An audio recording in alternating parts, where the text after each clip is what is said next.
ano começou e tá na hora da gente se juntar para promover, fortalecer e amplificar as vozes das mulheres nos podcasts brasileiros. Se você tem um podcast, participe da campanha hashtag o podcast é delas 2025, que acontece em março desse ano. Acesse o podcastadelas.com.br e saiba mais. O podcast que você ouve agora é uma produção da Central 3. Cristo Redentor, braços abertos sobre a Guanabara.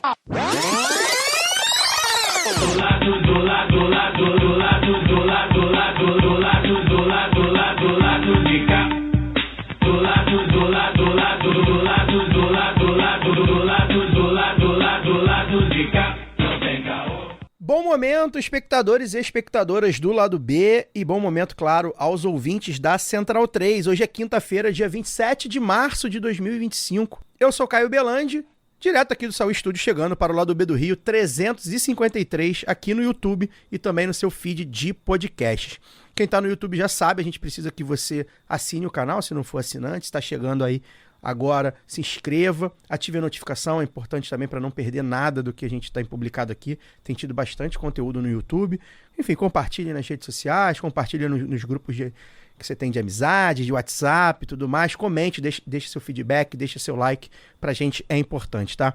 O time tá desfalcado, o Fagner Torres Lima tá gozando de merecidas férias, né? O homem tá em estrangeiro, mas Daniel Soares tá aqui comigo no Saúl Estúdio e a Luara Ramos via internet. Também está com a gente, virtualmente, Letícia Ueda Vela, advogada do coletivo feminista Sexualidade e Saúde, para a gente falar hoje sobre a promoção e a defesa de direitos das mulheres, meninas e pessoas que gestam, especialmente no campo de direitos sociais e reprodutivos e também violência de gênero. Letícia, bem-vinda, obrigado por ter aceitado o nosso convite. A gente tem aproveitado o mês de março para trazer pautas caras às mulheres, aos direitos reprodutivos, aos direitos das pessoas que gestam no geral.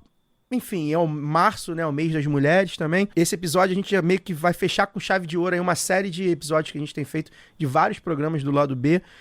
Obrigado por ter aceitado o nosso convite. Boa noite. Boa noite, eu que agradeço o convite. Espero que a gente possa trocar uma boa ideia aqui sobre direitos reprodutivos, sobre acesso de mulheres, meninas, pessoas que gestam esses direitos e um pouco do avanço da extrema-direita e como essa pauta tem sido central ali para que eles busquem, enfim, tentativas de restrição, né? Mas acho que a gente vai falar um pouco disso mais adiante. É isso. Luara, um dos episódios que a gente fez, né, foi o episódio a partir da campanha do podcast é delas, né, da semana passada, episódio maravilhoso, que a nossa Giovana, nossa diretora e editora, participou, a Ana também, Anne, né, também, a Nanda, foi muito bom ouvir. Eu tenho feito uma série de postagens sobre esse tipo de conteúdo, né, que é o famoso lugar do homem no feminismo, e vocês falam isso no episódio, né, que é esse chamamento aos homens que se dizem aliados, não sei se essa palavra é muito boa, mas enfim, a estar junto na luta, né.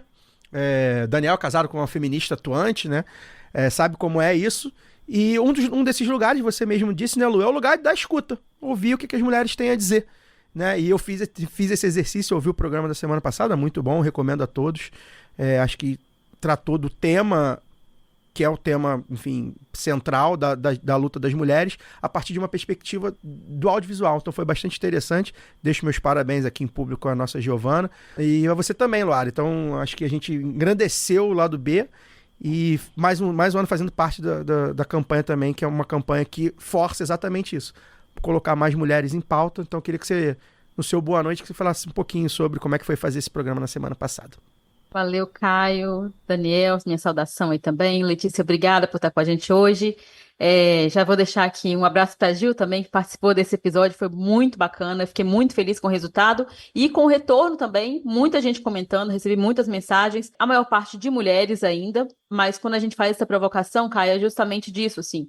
Eu acredito que a partir do momento em que a gente diversifica essas vozes, né, que a gente está ouvindo. Então, ouvir, já que somos pouco ouvidas, ouvir mais mulheres é parte essencial dessa construção da diversidade que a gente quer, né, da pluralidade dessas vozes, e também de visões de mundo, E aqui nós vamos falar bastante disso, acredito, né, Letícia? Da luta contra a misoginia. Porque numa sociedade que não escuta mulheres, é muito mais fácil que os nossos gritos sejam abafados também, que as violências sejam encobertas, né? E que a gente seja desumanizada a todo momento. E isso acaba refletindo na falta de direitos, né? Na retirada de direitos, porque o que está acontecendo também é isso, é uma reação, né? Porque eu falo sempre, o feminismo ele é a luta organizada, a luta política das mulheres, e por isso que ele é tão odiado pela extrema-direita, né? Que busca a todo momento retirar direitos, recolocar as mulheres apenas no ambiente, né, doméstico, privado, distante dessa luta política que nos mobiliza, que nos, né, leva à frente. Então, eu acho que tudo começa no ouvir, sabe, Caio? Acho que tudo começa na gente reconhecendo que as mulheres elas não existem para cumprir um papel que elas nunca decidiram, né, que queriam fazer parte ou queriam fazer.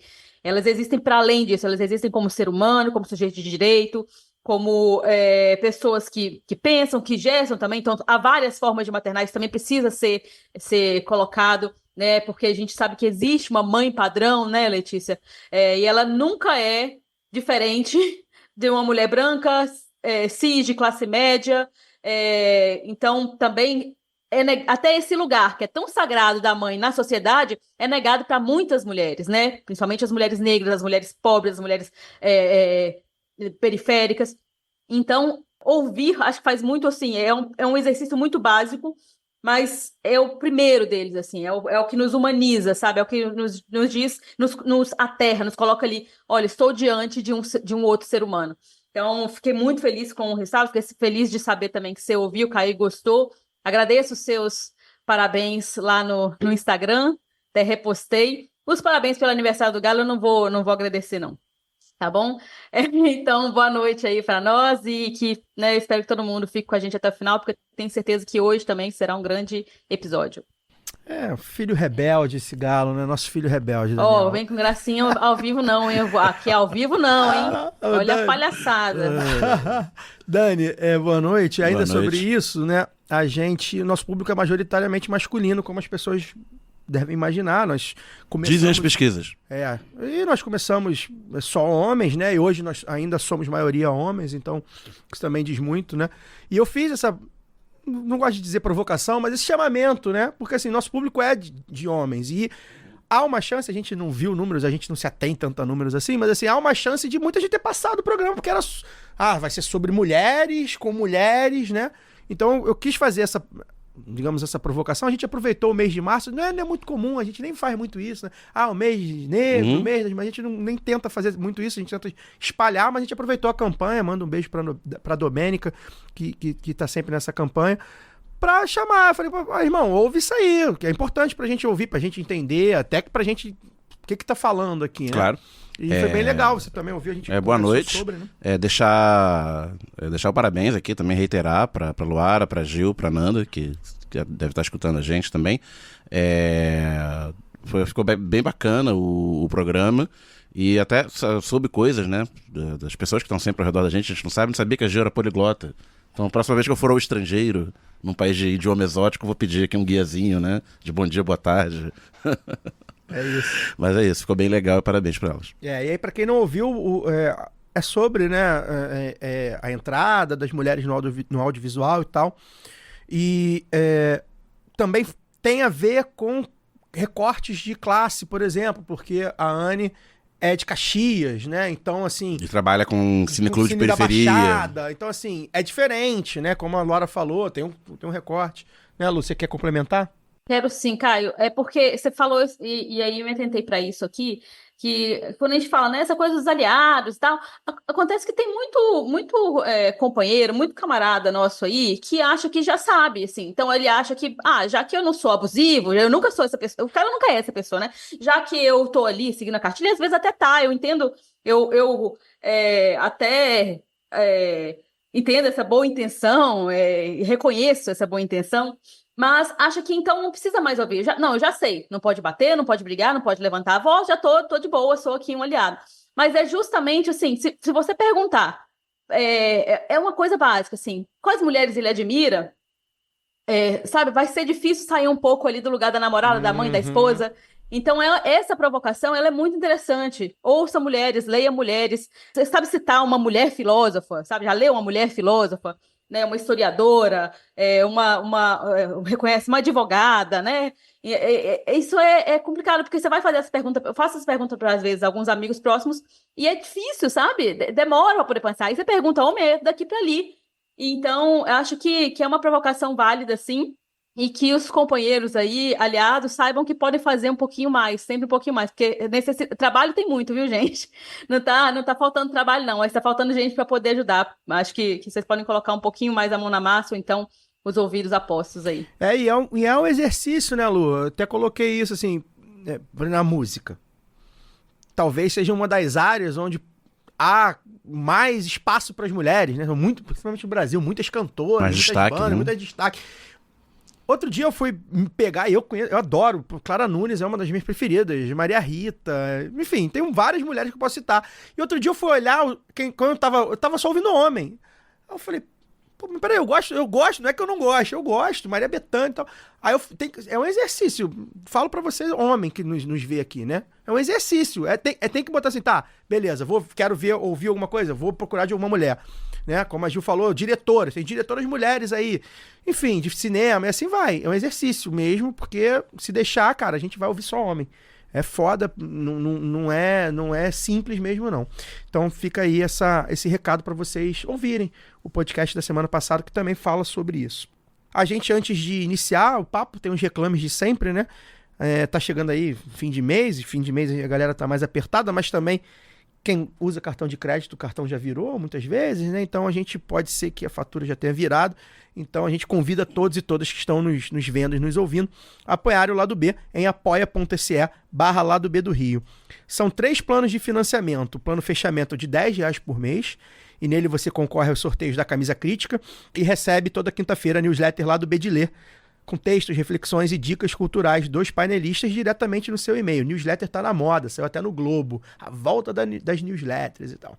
Essa semana não teve, o editor de vocês está se enrolando aí, porque tá com um monte de projeto, mas semana que vem a gente volta, tá? No plano esquerda caviar, a contribuição é de R$20 por mês, e além dos sorteios e da newsletter, você ainda faz parte do nosso conselho editorial no Telegram. Dá boas-vindas aqui aos nossos camaradas aí e às nossas camaradas que chegaram recentemente. Esse mês a gente teve um boom aí de gente chegando no Telegram para agitar ali o nosso grupo. Que bom, obrigado por quem está nos apoiando aí na faixa esquerda caviar.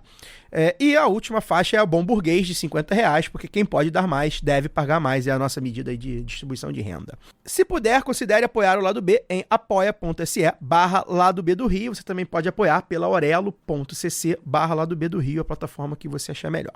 Ah, mas Caio, não quero apoiar, apoio mensal, nem sempre eu tô com dinheiro, mas eu quero ajudar. Tem como? Tem como. Você pode fazer um Pix de quando e quanto quiser para ladobdorio@yahoo.com. O Pix, qualquer valor vai ajudar, porque o Pix ele meio que funciona como uma nossa caixinha, a nossa poupança. Então é um dinheiro que a gente não mexe, que a gente não conta para pagar cachê, que a gente não conta para pagar fornecedor nem nada. É um dinheiro que tá lá. Então às vezes surge uma cobrança extra e aumentou o Google Drive. Essa semana aumentou o Google Drive. Então a gente pega lá o dinheiro e consegue pagar. Então, pô, você tá apertado, não dá pra botar R$10, R$20 por mês, mas consegue botar, sei lá, esse mês entrou um dinheiro a mais, faz o Pix pra gente, pra lá do @yahoo.com, porque vai ajudar bastante, de grão em grão aí, a gente vai juntando pra deixar nossa caixinha forte. Lembrar a todos também que já tá no ar o novo Lado B Notícias, tá, gente? Uma nova temporada que a gente vai contar aí 12 histórias de empreendedorismo social. No primeiro episódio, como o afroempreendedorismo empodera mulheres negras em seu negócio e na autoestima de seus clientes. E também um debate crítico. A gente fez um debate crítico sobre os limites do empreendedorismo nessa redução da desigualdade. A gente quis marcar essa estreia nesse primeiro episódio lá do Meio Notícias para a gente dizer que tipo de empreendedorismo a gente está falando primeiro e para deixar bem marcado, né? Que a gente não está dizendo, não está falando sobre o empreendedorismo vai mudar o mundo, né? O empreendedorismo vai acabar com o racismo, não é isso. Mas ele é uma das ferramentas que a gente tem aí para redução de desigualdade. No segundo episódio, né, a gente conta como uma travesti carioca passou por cima das portas fechadas no mercado de trabalho para criar uma rede de capacitação profissional e empreendedora para pessoas transgênero, né? Já ajudou aí mais de 400 pessoas, Andréa Brasil, Capacitrans. Então, esse mês a gente fez bastante conteúdo aí relacionado às causas das mulheres, inclusive das mulheres trans. Foi um barato fazer esse Lado B Notícias. Semana que vem vai ter aí agora até o começo de junho, toda terça-feira, no feed do Lado B. Qualquer plataforma de áudio, tá? E se você, por acaso, recebeu aí no feed e pulou os Lado B Notícias, né? Pode acontecer, programa novo e tal. Volta lá, dá uma chance, é curtinho, tá bem feito. A gente tentou fazer um negócio muito bem acabado. Dá uma chance pro Lado B Notícias que eu acho que vocês vão gostar. Também foi ao ar essa semana, olha quanto conteúdo, hein? O Lado B, porra. Aqui no YouTube, um novo episódio do Lado B Revista, também sobre a luta feminista na contemporaneidade, né? Foi um programa que a gente fez com a San Lima, militante do Levante Popular da Juventude, e que, de certa forma, é um programa que vai falar e vai complementar o programa que a gente vai fazer aqui com a Letícia, o programa que eu citei que a Luara e a Nanda fizeram semana passada, vai complementar de alguma forma os Lado B Notícias, porque a gente vai estar falando sobre tudo isso aí que está em volta da luta feminista, nos avanços, na defesa de direitos, enfim. A gente super indica, é exclusivo aqui no YouTube do Lado B do Rio, tá?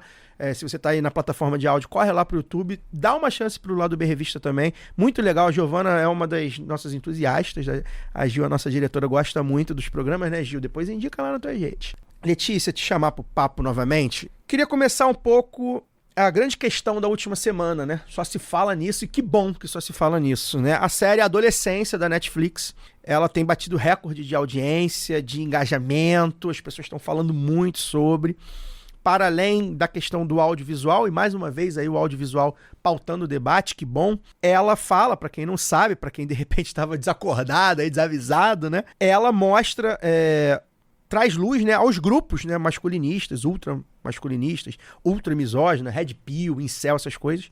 Como funciona, mostra mais ou menos, né, como funciona essa captação desses grupos, né, politicamente, socialmente bastante organizados, captando os adolescentes, né, os jovens, os pré-adolescentes, homens principalmente, né, contra mulheres, né, basicamente isso. E aí, Letícia, queria primeiro perguntar se você viu a série, viu alguma coisa da série, o que você achou, né? Qual a sua análise que você tem da série, se você viu, se não viu, o que você tem achado da repercussão. Do debate levantado, né? Pois é. E a partir desse debate levantado, queria que você fizesse uma análise, como é que você tem visto a atuação desses grupos no contexto atual aqui no Brasil. E aí, uma das coisas que a gente considera, por exemplo, é a relação do brasileiro com a rede social, né? Ninguém fica mais na internet que o brasileiro, que a rede social é através delas que esses grupos captam, né? Principalmente os jovens. Queria que você falasse um pouco sobre isso, esses red pills aí. Vou começar dizendo que eu não vi a série ainda, vai ser bom porque eu não vou dar spoiler, e eu não vi porque a Netflix cortou, né, as assinaturas extras que a gente usava em vários lugares, e aí eu tô sem Netflix atualmente, mas eu vou certamente assistir, mas de toda forma, por óbvio, né, acho que só se a gente estiver muito alienado que não tem, né, que eu não teria até acompanhado, se eu estivesse muito alienada, que eu não teria acompanhado os debates sobre a série, né, e sobre a temática que ela envolve. Acho que pelo menos nas redes em que eu tô próxima e na bolha em que eu vivo no Instagram, né, e a gente vai poder falar um pouco sobre isso também, e até, talvez podemos até falar sobre o avanço da extrema-direita e como que essas redes sociais têm se tornado aliadas nisso, né, nesse campo também, e como isso tem fortalecido esses discursos masculinistas. Mas, de toda maneira, eu tô acompanhando bastante essa discussão, e acho que posso trazer algumas ideias do que a gente tem pensado enquanto coletivo sobre esse assunto. Acho que uma coisa interessante de falar é que o coletivo em que eu trabalho, ele tem um grupo de masculinidades. Então, há 15 anos, mais ou menos, o coletivo fundou um grupo reflexivo para homens, que é voltado para homens que foram autuados pela Lei Maria da Penha e que discutem nesses encontros a construção da masculinidade, de que maneira isso resulta, então, na quantidade de violência de gênero que a gente vivencia hoje, né? Os índices no Brasil são alarmantes, acho que todo mundo aqui sabe, certamente os ouvintes aqui também, né? E a gente busca entender melhor como que a construção da masculinidade está diretamente relacionada, então, aos altos índices, a um comportamento masculino que é ligado à violência, de dominação, de propriedade, em relação aos corpos das mulheres, né? Por óbvio que, enquanto feminista, né, estando discutindo intensamente essas questões e o avanço da extrema-direita dentro do feminismo, né, eu entendo que a proliferação desses grupos, né, que são red pills, que são masculinistas, que na verdade, incitam um ódio às mulheres, é uma questão de extrema preocupação, né? E eu acho que uma das principais formas de difusão, e justamente o que é colocado na série, é por meio das redes sociais, né? E acho que com foco principal não é só na juventude, mas o que me preocupa muito é a juventude, né? São as crianças, adolescentes, enfim, que vão sendo expostos a esses conteúdos, né?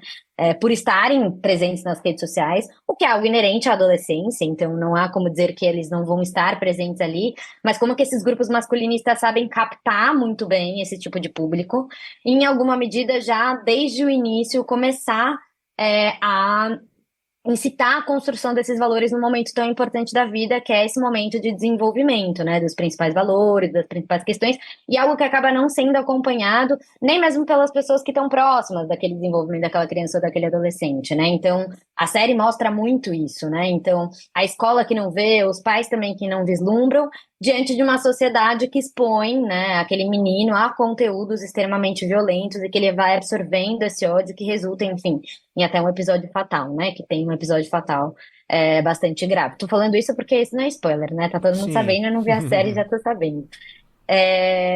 Então eu acho que esse é o principal ponto ali de chave de preocupação, né, como é que a gente, em alguma medida, consegue controlar esses discursos de ódio que estão colocados dentro das redes sociais, vendo agora, né, pessoas extremamente chaves, né, que na verdade dominam essas plataformas, reduzindo, né, suas barreiras de diversidade, reduzindo os filtros que buscam, na verdade, vedar acesso a conteúdos violentos, né, o que a gente está vendo, na verdade, é uma permissão, uma permissividade de avanço, né, da violência dentro da internet, e eu acho que isso certamente acaba favorecendo e fortalecendo esses discursos odiosos que estão bastante na linha da extrema-direita e de como isso é colocado, né?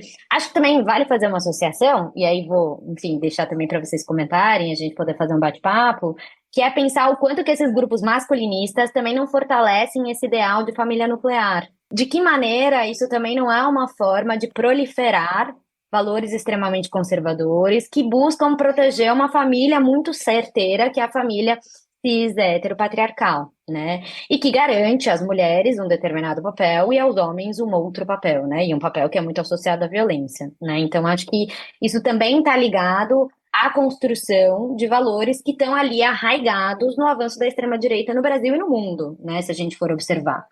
Então, e que tem afetado, por óbvio, né, todos os avanços que o movimento feminista teve ao longo de todos esses anos. Acho que, por óbvio, né, os movimentos têm criado estratégias para repensar isso, ver de que maneira que a gente consegue confrontar esses valores, mas, em alguma medida, eu acho que eles têm avançado com muita rapidez, né, dentro das nossas sociedades, pelo menos olhando os últimos anos, né.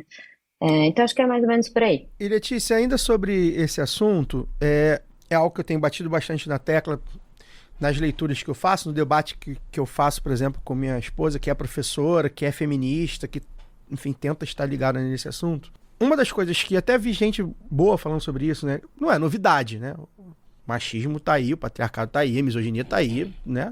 Há muito tempo. Mas eu acho que a grande novidade, para além das redes sociais, que ajudou a organizar esses núcleos, porque assim, reprodução de certos machismos e certas misoginias, a gente sempre viu, né, Daniel? A gente fazia, a gente via, nosso amigo fazia, nosso pai fazia, não. Isso captado de uma forma política, me parece novidade. De uma forma organizada. Organizada e política institucional. Sim. E radicalizada também, eu diria. Isso. Por quê? Porque o que é que me faz falar assim, tá, tudo bem, mas tá diferente, tá mais preocupante, tá pior? Por uma das coisas, né? Uma delas quando a gente fala desses grupos, e aí eu queria que a Letícia comentasse, a gente tá falando de gente, por exemplo, tem pesquisas aí, pesquisadores que estão fazendo esse tipo de pesquisa, a Lola, a Débora, há muito tempo, que tá falando de grupos, células nazistas. Esses grupos masculinistas, eles são predominantemente nazistas, é aquela famosa frase, né? Tudo é nazismo. Tudo, não, tinha que ser da direita. Teve um feminicídio, o cara que matou votava no Bolsonaro. Isso não quer dizer nada. Mas isso tem essa questão da política institucional. O que a gente tá falando aqui? Donald Trump, Elon Musk, Milley, Bolsonaro, todos esses caras, mais ou menos... Não, estão validados por um campo político. Não, um campo político que é relevante hoje, né? Que tá no poder em muitos lugares. E isso, às vezes, eu sinto falta. Não vou dizer que a série fala ou não fala, vejam aí, pra não dar spoiler, mas isso no debate amplo, eu conversei aqui com a Sam sobre isso, eu sinto bastante falta. Deixar claro que essas células, elas são, muitas das vezes, têm relações, elas ostentam símbolos nazistas. Não é, a gente não tá falando de nazismo porque a gente acha, não. Elas são, o masculinismo dessas pessoas, a misoginia desses caras é nazista. Que você falasse um pouco, Não, e na Letícia. falta de partidos abertamente nazistas no mainstream, eles estão nos partidos de extrema-direita que estão aí normalizados e validados. Exato. E no Queria poder. que você falasse um pouco sobre essa relação. É nova, ou talvez não seja nova, mas é pela primeira vez que está de fato organizada por causa das redes sociais. Queria que você falasse um pouco sobre isso. Eu me arrisco a dizer que essa associação ela não é nova, mas ela está validada por um contexto político recente, que é mais permissivo com figuras que se sentem mais à vontade para expor isso de forma mais aberta. Então eu acho que quando a gente fala, por exemplo, da valorização da figura do Bolsonaro ou do Donald Trump, a gente está falando da ascensão ao poder e da ascensão de figuras que não necessariamente chegam no poder, mas que são vangloriadas e são tomadas como referência, eu acho, que tem esse ideal e esse discurso masculinista bastante arraigado. É quase como se a gente tivesse agora uma permissividade para que esses grupos consigam se expressar de maior forma e em maior medida, né? Claro que isso tudo acho que ampliado pelas redes sociais, que por óbvio tem um contexto de democratização, que depois a gente pode falar sobre redes sociais, mas tem também uma facilidade de difusão desses discursos por essas redes, especialmente com a redução das barreiras de controle de qual conteúdo pode ser dissipado, né? E aí tô dizendo sobre Instagram, pensando agora, mas acho que quando a gente pensa em WhatsApp é a mesma coisa, né? A construção de micromensagens que a gente consegue difundir. Então eu acho que essa associação entre ódio às mulheres e grupos da extrema-direita, ou então grupos nazistas, ela sempre aconteceu. Mas dessa maneira organizada, né, o que permitiu, obviamente, as redes sociais, mas também a ascensão dessas figuras ao poder, acho que é algo novo. Pelo menos algo novo, dado o contexto, eu vou historicizar as coisas, porque eu acho que é importante, dado o contexto do período em que eu acompanho o feminismo, eu tenho 32 anos, perdão. Então tem um tanto ali da historicidade do movimento feminista, mas mesmo quando eu ouço outras pessoas que constroem o movimento feminista há mais tempo que eu, não é trazido discursos com tamanha permissividade de exposição do ódio. Isso não existe, né? E faz um tempo que a gente não tem figuras tão odiosas no poder, né? E que falam abertamente sobre a necessidade de resgatar estes papéis em que as mulheres assumem esse lugar dominado, né? E que, em alguma medida, há uma permissividade para a violência. E não só isso, né? Acho que a gente está falando aqui sobre ataque às mulheres, mas, na verdade, quando a gente olha para esses grupos nazistas, não é ataque só às mulheres. É ataque a pessoas negras, é ataque a pessoas LGBTQIAPN+. Então a gente está falando de grupos que ficam orquestrados para atuar contra determinados grupos de uma maneira consistente, né? Então eu não consigo não pensar no ataque às mulheres se eu não penso pelo menos no ataque a pessoas trans, assim. Isso é muito evidente, né? A gente saiu agora do ponto de vista feminista, de uma CSW, né, que é uma convenção em que a gente discute amplamente entre os estados a situação das mulheres, em que foi retirado todo e qualquer termo relacionado a gênero do documento, justamente com o objetivo de apagar ou de mulheres em sua diversidade. Isso tudo saiu. Também saiu qualquer menção à racialização das mulheres, né? Como se todas nós fôssemos iguais, né? Então eu acho que tem uma associação também entre esses grupos e um ataque não só às mulheres, mas a um número de pessoas muito mais amplo, né? Que é a pauta da extrema-direita. É a pauta da extrema-direita no Brasil e no mundo, né? É um ataque consistente contra todos esses sujeitos, sujeitas, né? Letícia, eu acho que um dos grandes entraves assim, para o debate de gênero, né, falando de uma forma mais ampla, é que isso ainda é tratado como uma opinião, né? A extrema-direita ela vem sendo legitimada como se, não, nós somos em defesa da família, né? Dessa família nuclear que você citou e tal. mas é um tipo muito específico de família, que tem um tipo muito específico de cor, de classe, enfim. E isso é um entrave para o debate, porque, né, como eu disse, vira essa coisa da opinião como se fosse intocável, né? E não contextualizável, vou dizer assim. Eu gostaria que você contextualizasse um pouco de por que a extrema-direita se identifica com essa família que nós estamos falando, né? Porque eu acredito que tem a ver também com uma questão econômica, financeira, né? Afinal, confinar as mulheres de novo, né? Sob dominação masculina nos lares. A gente vê aí também essa ascensão de perfis de esposas tradicionais. No momento em que tá difícil para todo mundo no mercado de trabalho, então as mulheres que são precarizadas viram e falam assim: que merda de feminismo, né? Agora eu tenho que trabalhar. Eu podia ser uma esposa troféu. Só que ela não seria uma esposa troféu, porque ela também não é aquela. E mesmo se fosse, né? Enfim, depois a gente até pode discutir essa coisa das Threadwives. Mas ela não seria porque ela não tem nem a cor, nem a classe, nem a escolaridade, nem os contatos sociais que aquela esposa troféu que aparece ali nas redes sociais mostra, né? Ostenta. Então, assim, qual que é essa relação, então, da extrema-direita? Por que ela defende? Por que é tão vantajoso para eles que as mulheres ocupem esse lugar, né, de dominadas ali? Trazer um pouco desse contexto, porque eu acho que isso também tem a ver, até para a gente poder entrar com direitos reprodutivos, né?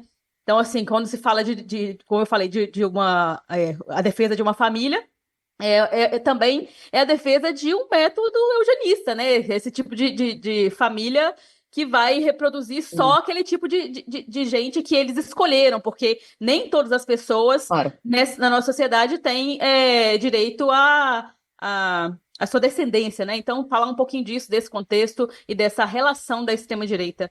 A sua fala me trouxe duas reflexões. A primeira não tem como se falar em patriarcado sem se falar sobre capitalismo e o avanço do neoliberalismo, né? E como isso está dentro de uma pauta mais ampla da extrema-direita. Acho que esse é o principal ponto, né?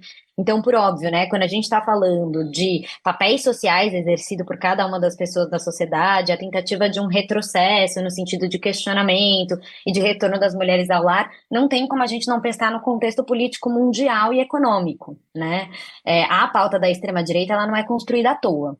Então, acho que tem um primeiro ponto que é esse, né? Tem a ver, sim, com uma questão econômica e de que maneira que a gente vai querer ocupar os espaços do ponto de vista econômico, né?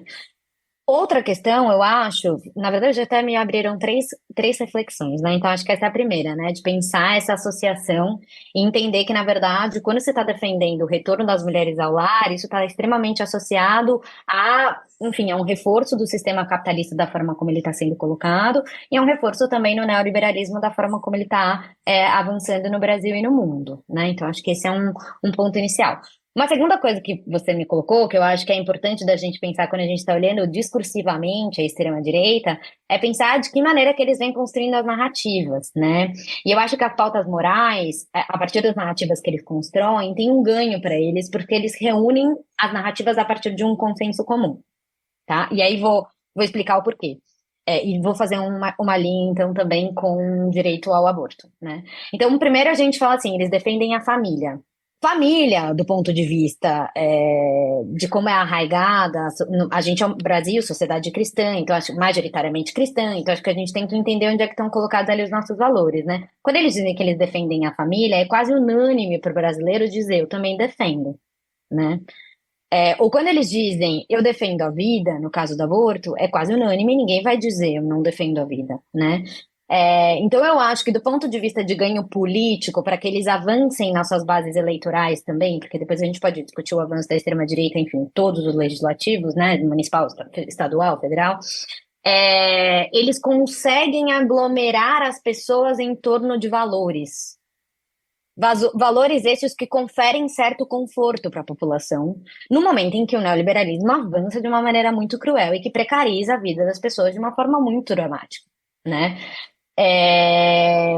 Então, eu acho que eles conseguiram, enquanto extrema-direita, e por isso eles estão tão arraigados nesses valores, né, construir narrativas que permitem com que eles tenham avançado politicamente e ganhado as mentes ali da população.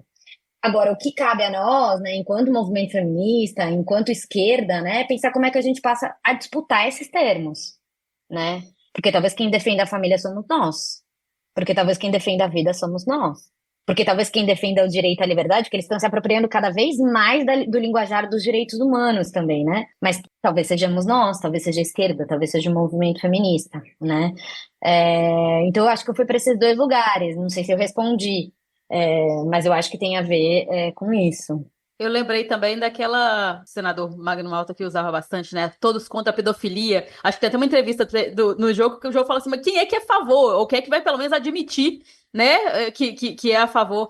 E isso também, assim, virou uma pauta moral, então defende as crianças. Mas quando a gente vai falar de violência, uma violência maior contra as crianças, não só a violência sexual, aí todo mundo, essa galera pelo menos, fala assim, não, mas eu tenho que corrigir meu filho, é bíblico bater numa criança. Então, assim, talvez quem defenda as crianças somos nós também, né? Se a criança não trabalhar, ela Exato. vai fumar crack. Letícia, a partir dessa sua fala, né, que você falou de juntar as pessoas a partir de valores básicos, né?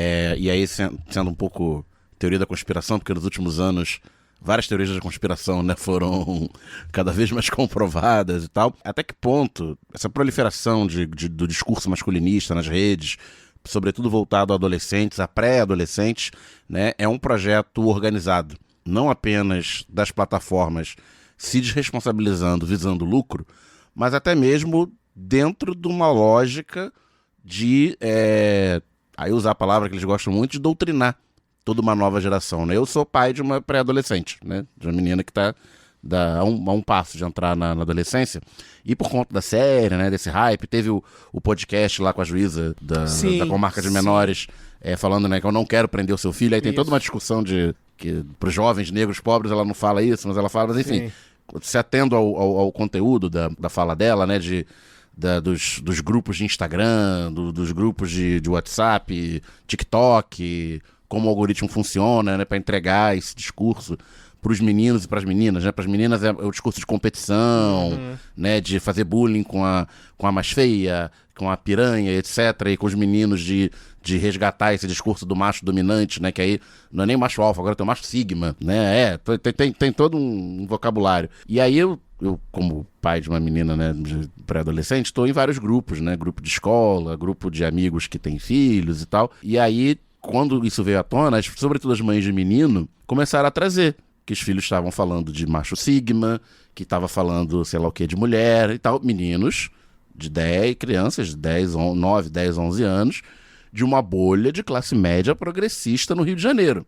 Se tá assim na nossa bolha, você imagina fora dela, né? Que a galera já vem aí de 10, 15 anos exposto a esse discurso. Então,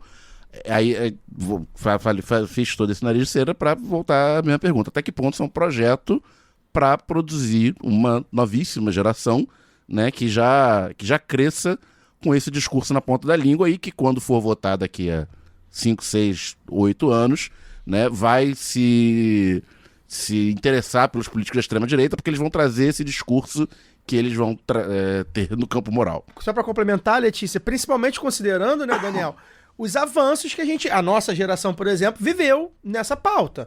É claro que estava muito longe da equidade de gênero ainda, mas a gente viveu avanços, inclusive eleitorais. A gente teve uma presidenta mulher, né? Que é sempre bom lembrar que é um ponto bastante crucial nesse debate no Brasil. A gente viveu, a gente quanto homens, né? Quando a gente tinha 11, 12 anos, uma reprodução de vários tipos de misoginia, machismo e etc., a gente vivia um momento em que havia ali uma transformação, uma tentativa de transformação para a igualdade, ou, sei lá, para pareamento. Agora já é o contrário. Só para complementar, um elemento central desse discurso é a ridicularização do macho beta. Pois é. Que é o homem que vai ouvir a mulher, que lava, tem lava a louça de casa, Isso. Queria que você falasse um pouco. Eu não acho que é teoria da conspiração, eu acho que tudo isso faz parte de um projeto político mais amplo, né? Então, claro, não dá pra gente, de novo, né, olhar para esses grupos masculinistas, entender eles como grupos isolados, que não estão ligados a uma política mais ampla e mundial de uma construção de mundo que vai muito mais alinhado com os valores da extrema-direita. Né? A esquerda por muito tempo fez formação de base, ainda faz, né? Ainda tenta. Eles aprenderam a fazer as formações das bases deles dentro das redes sociais, né? Por meio da difusão de valores que a gente agora pena para tentar fazer frente, a partir de um projeto político que foi muito bem construído, né? Então a gente está aqui falando das redes sociais, mas eu vou dar um exemplo aqui, por exemplo, das igrejas evangélicas, que é bem interessante, que são, por exemplo, não sei se vocês já viram, mas também acho que tem uma associação com esses grupos masculinistas, que é a formação de células territoriais.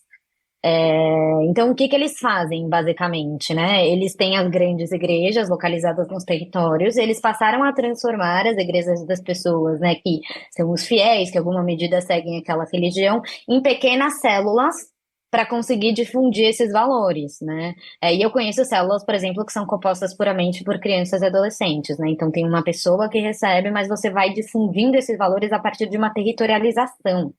Né? Então, eu acho que esse é o ponto, é a construção de um projeto político que, sim, daqui a uns anos vai ser um mundo caminhando muito mais à direita, né?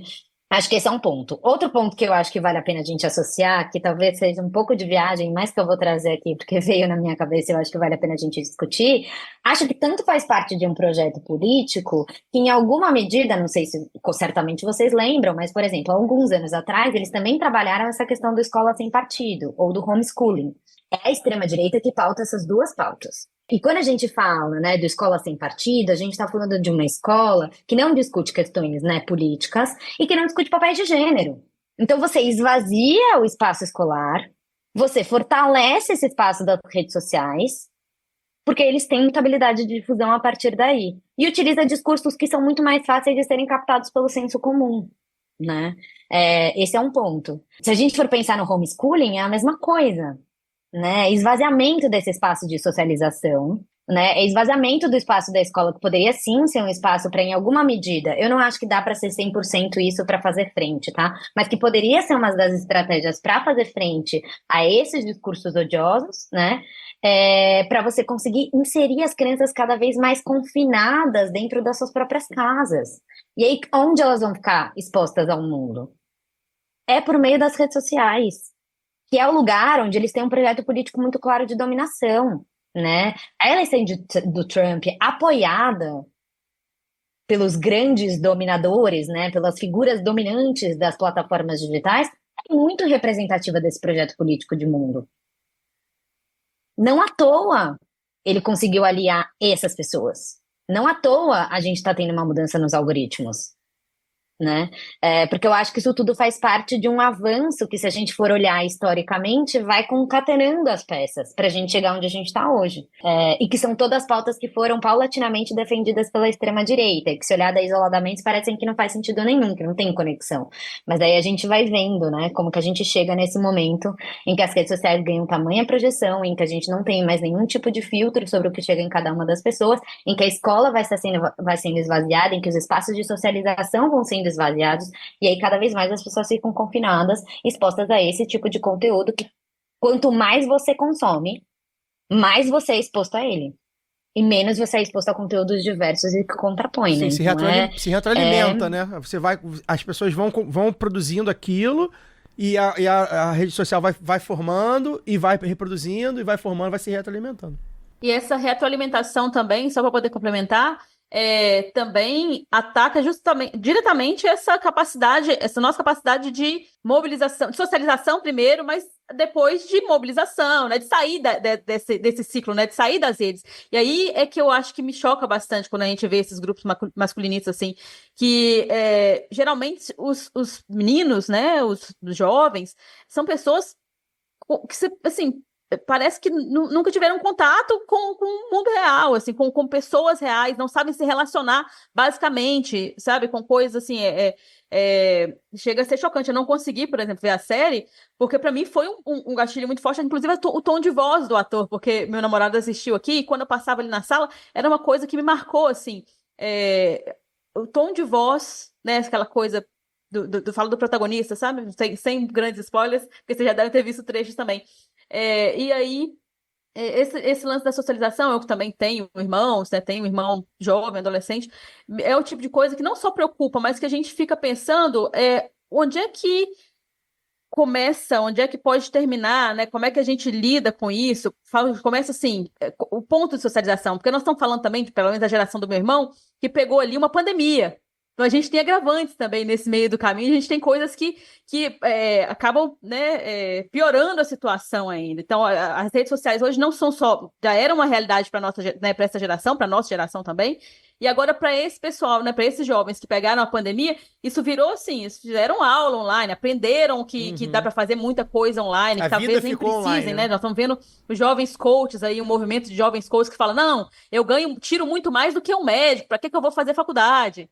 Né? Então tem todo um negócio que é preocupante porque ele está linkado com essa questão socioeconômica, né, Letícia? Como eu falei, assim, de fato, é muito vantajoso para a extrema-direita continuar, tanto que está lá com o Trump, como você citou, continuar apoiando isso, porque isso engaja. Até quando eu trouxe o negócio das esposas tradicionais aqui, das Threadwives, engaja, mas as pessoas não percebem que ali a vida que uma pessoa dessa vive, falar, não, meu marido que é o provedor, mas aquilo ali gera dinheiro, aquilo ali é um trabalho. Hoje todo mundo trabalha com rede social, todo mundo, o profissional, ele também é influencer, tem que ser influencer. Então, assim, olha onde é que a gente foi se meter, né? O negócio, o Facebook não mudou para Meta à toa. É realmente uma ideia de um metaverso aí, um lugar em que há essa dominação das big techs e eles ganhem muito mais dinheiro, um dinheiro que não existe, mas o dinheiro que a gente acredita que existe. É preciso que as pessoas acreditem que existe. Que existe. Eu não sei se eu viajei demais, gente, é porque eu acho que esse tema dá muito pano pra manga, né? Não, e tem antes de se a Letícia quiser todo dinheiro não existe, tá? Nenhum dinheiro existe. Todo dinheiro a gente só acredita papel. que existe. Peço licença para dar uma pausa no programa e apresentar os nossos parceiros. O sorteio para apoiadores e apoiadoras do lado B é um oferecimento da Camisa Crítica. Ouvinte tem 10% de desconto no cupom Lado B no site www.camisacritica.com. Tem lojinha física da Camisa Crítica no Sol e Sombra, bar que fica no bairro Bela Vista, em São Paulo. Já aqui no Rio, tem no armazém do MST, na Lapa, e na livraria Leonardo da Vinci, no centro. Camisa Crítica criada para uma esquerda que não tem medo de dizer seu nome. Aproveite e siga nossos parceiros nas redes sociais. Obrigado pela atenção e voltamos ao programa. Antes de passar para a Letícia comentar em cima da sua fala... Mercadorias na forma de dinheiro. Tem um negócio ainda que aí retoma até a resposta da Letícia sobre liberalismo, neoliberalismo, ultraliberalismo, enfim, como isso casa, né? Que eu conversei com a Sam aqui, quem viu a revista, a gente desenvolveu ali também, e eu quero passar para a galera do lado B, que é o seguinte, e é verdade, assim, você pode perceber que esses coaches masculinistas, ele no final das contas, eles sempre estão vendendo alguma coisa. Então, você tem que ser o macho alfa. Quer saber como você é macho alfa? Compra aqui meu curso a partir de R$ 99,90 por mês. Então, assim, olha como as coisas casam, né? O cara... Pô, a masculinidade custa barato pra caramba, hein, galera? Pois deve ter uns coaches mais caros. E aí a gente volta, né? O lance do coach, é claro que tem linhas de coaches mulheres, voltadas para mulheres, mas no geral... A gente falar coach, a gente vai lembrar de Pablo Marçal, a gente vai lembrar de Joel J, esses caras, e todos eles exibem masculinidade. Alguns... a masculinidade performática. É a masculinidade performática, né? Enfim, e aí também a gente teria que ter um debate de qual masculinidade, enfim. Mas nesse caso do cara, mesmo que às vezes o discurso nem seja tão misógino assim, né? Mas ele fica ali, ele é o homem, e é o discurso do coach, padrão. Né? O coach padrão é um discurso masculino e no final das contas compra aqui 6 mil, 10 mil, 20 mil, meu curso que eu vou te ensinar a ser como um porte de um homem, né? E isso dialoga com o que a gente está vivendo, de novos meios de trabalho, de novas formas de geração de renda, de liberalismo, enfim, muito doido realmente como as coisas se conversam. Ô, Caio, a situação é ainda pior, viu? Porque não sei se vocês viram, a agência pública soltou uma matéria, uma denúncia recente de um coach de masculinidades que né, se dizia aliado do feminismo e que foi agora denunciado por uma série de golpes e de abuso psicológico contra companheiras. Então, dá um nó, né? Porque, assim, nesse momento, né, Letícia, em que aí você percebe que é uma palavra de ordem do feminismo já há muito tempo, né? Nada tão parecido como machista de direita quanto machista de esquerda. E aí se percebe, já que homem é tudo igual, já que não tem eles nunca colocam, né, essa identidade política que o Caio colocou aqui no início do programa, virou tudo igual. então para que eu vou precisar de feminismo, né? O feminismo ele só me trouxe problema. Agora eu tenho que sair de casa, agora eu tenho que trabalhar, né? Eu poderia ficar em casa cuidando de casa e dos filhos, não ter que, né, pegar uma condução lotada e passar por essas mesmas coisas, porque isso é coisa de homem. E aí os caras também colocam isso, né? A gente vai pra guerra. Então, assim, é toda essa narrativa que você trouxe, né? Que você falou que é uma construção bem feita que casa com esse momento político, histórico, econômico que a gente está vivendo. Eu vou comentar só uma coisa, assim, vieram duas coisas, mas eu vou ser rápida, prometo. A primeira é isso, né? A habilidade do capitalismo de transformar tudo em mercadoria, né? Então, é claro, né? Quando a gente vai falar sobre o avanço dessas ideologias masculinistas, elas não só geram voto para tomada de poder político, né? E aí a gente pode ver vários exemplos, que estão escancarados na nossa cara, para além de Trump e Bolsonaro, né? Mas ela também movimenta toda uma economia. É isso, né? O capitalismo se aproveita desse discurso, que é masculinista nesse momento, entende que ele pode se transformar em mercadoria, e aí começa a vender, vender, vender, vender, vender, e transformar essa pauta numa pauta possível de não só construir um projeto político, mas também gerar riqueza para aqueles que defendem ela, né? O capitalismo tem essa habilidade de fazer isso com tudo, né? Ele fez isso também com a ideologia feminista. Quantas vezes a gente não viu agora o mercado também avançando, utilizando a ideia de, por exemplo, diversidade dos corpos, ideais feministas que ficam apropriados pelo mercado para ampliação das vendas dos produtos. Só que o capitalismo não tem crivo, né? A gente não fala de um capitalismo que tem uma moralidade. Então, se o capitalismo entende que uma oportunidade para geração de renda e de dinheiro e de acúmulo de capital é vender o discurso masculinista, vai ser feito. Uhum. Vai ser feito como a gente está vendo, né? Então, acho que esse é um primeiro ponto. E um segundo ponto por que que incomoda tanto, né? Por que que os avanços do feminismo incomodam tanto? Porque eles falam de um desbalanceamento de poder. Quando a gente está falando de feminismo interseccional, é dizer que sim, algumas pessoas vão ter que sair das suas cadeiras de poder para a gente ter maior diversidade de pessoas, por exemplo, na representatividade política, né? É dizer que sim, as mulheres vão avançar mais no mercado de trabalho, né? É dizer que sim, a gente vai avançar mais nos espaços de tomada de poder, né? E sempre quando alguém avança, alguém precisa deixar aquela cadeira livre. E isso incomoda.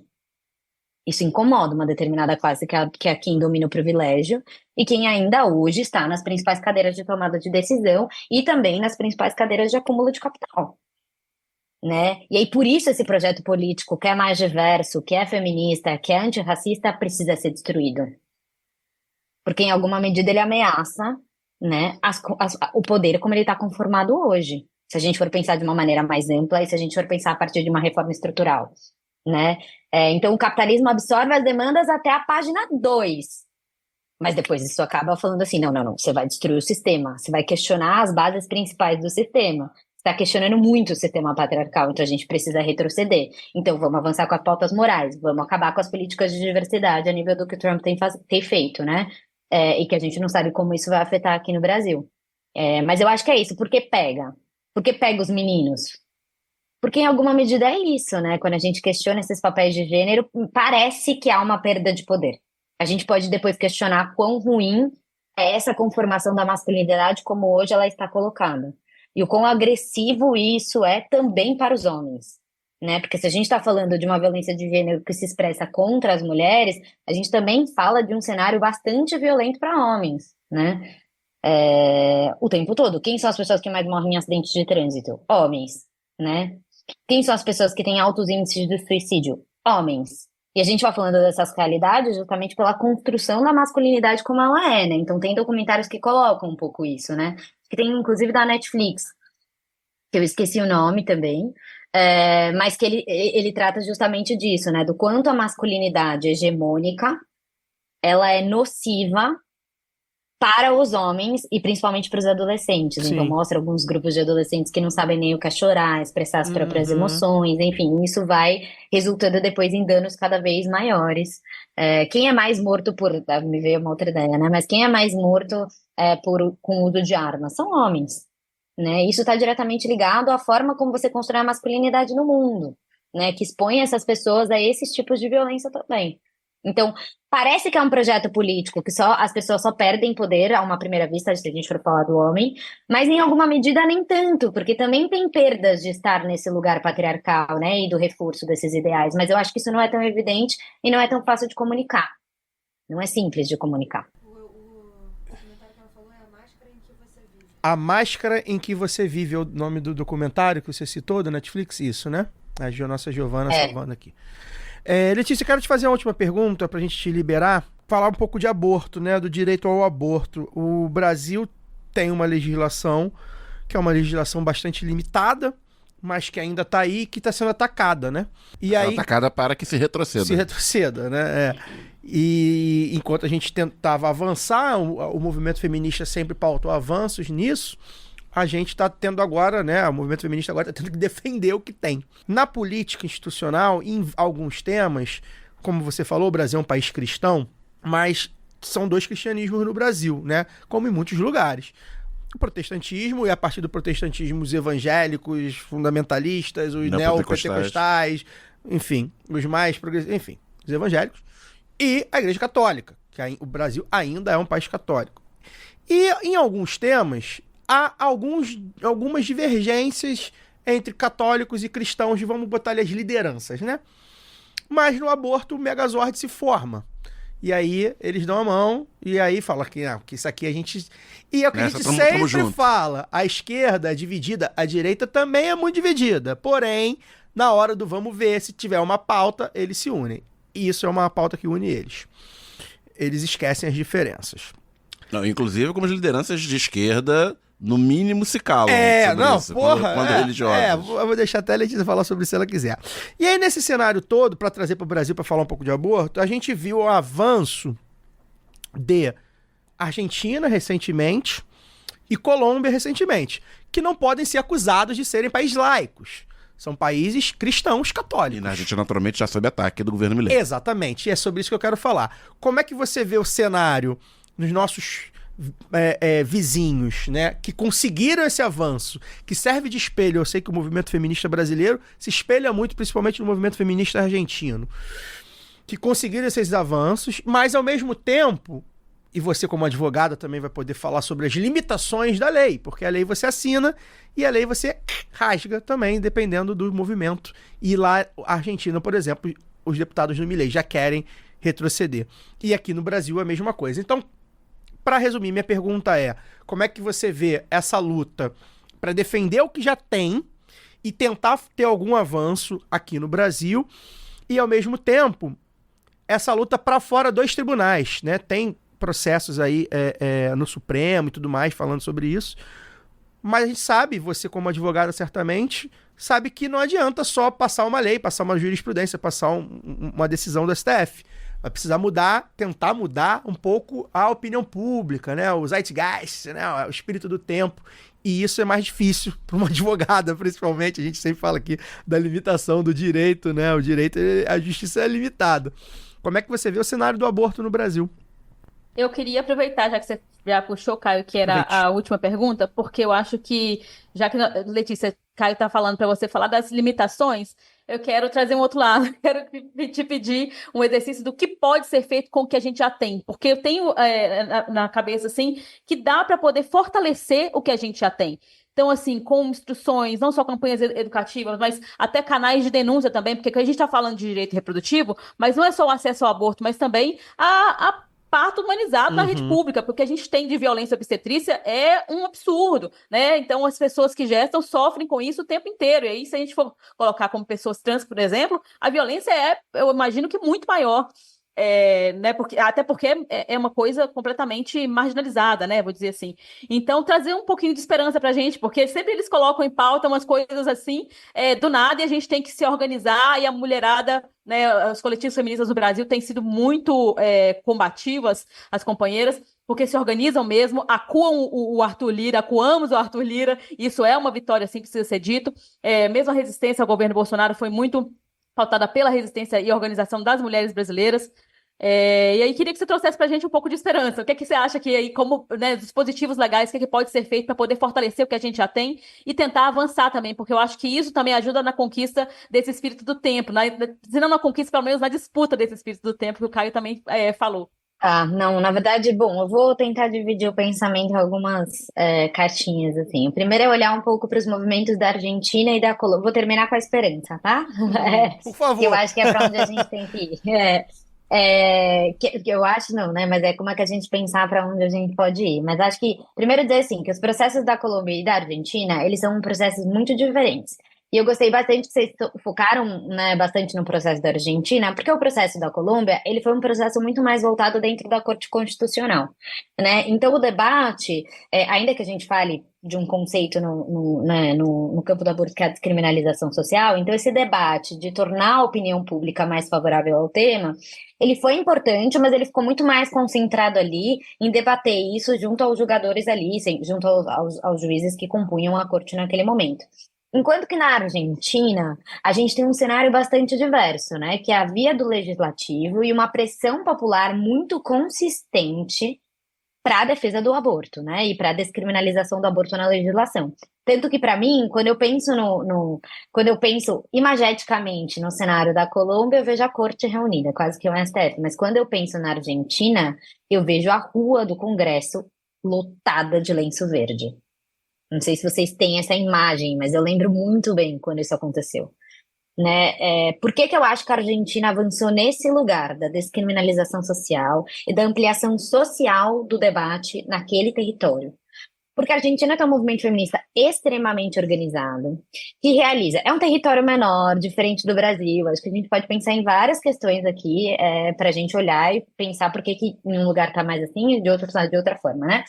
Mas eu acho que a Argentina ela tem uma capacidade de organização do movimento feminista muito bonita. Então, os encontros, por exemplo, nacionais feministas na Argentina, eles são impressionantes. Eles reúnem mulheres de todo o país para debater quais são as pautas principais que a gente tem no movimento feminista daquele momento, né? E o aborto, obviamente, foi tirado como uma delas, né? Então, elas tiveram uma capacidade de capilarização, de construção desse debate dentro da opinião pública muito mais ampla, né?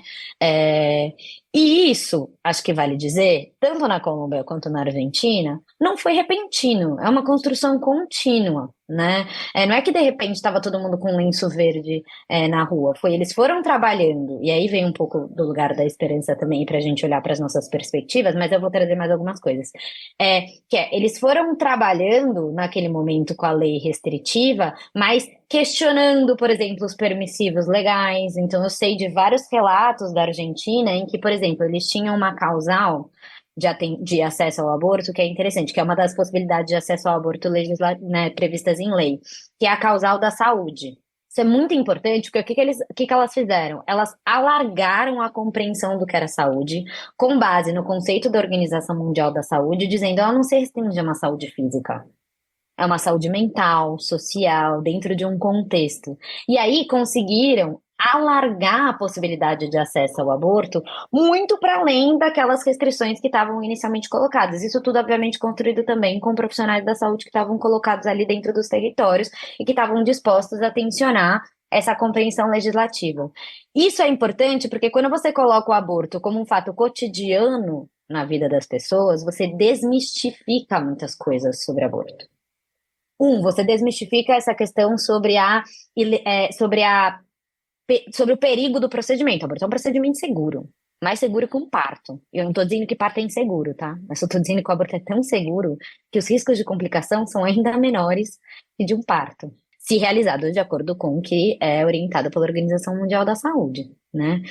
Então, esse é um mito, por exemplo. Um segundo mito é o aborto como método de contracepção. Ou se você alarga as hipóteses de aborto, necessariamente você vai ter gente abortando a rodo. A gente sabe, pelos dados, que isso está colocado como algo que não acontece. Mas eu acho que quando você vai vendo isso na vida cotidiana, quando as pessoas falam sobre o procedimento de uma maneira mais ampla, quando a gente pode trocar mais sobre isso, a gente vai conseguindo, por exemplo, debater isso na mesa da família. E isso vai permitindo uma descriminalização social. E isso vai permitindo a mudança, né, das mentes, para que depois a gente chegue num legislativo que se vê tão pressionado pelo movimento feminista que fala, vamos ceder.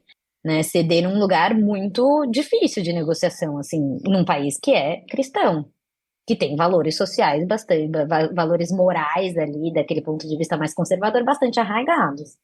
Né? Então, eu acho que a explicação também está por aí. E uma terceira ponto que eu olho de análise para pensar a explicação é que A Argentina, em específico, tinha um movimento de socorristas, ou seja, de mulheres que assessoravam mulheres a fazerem abortos, mesmo quando não previstos em lei, muito consistente.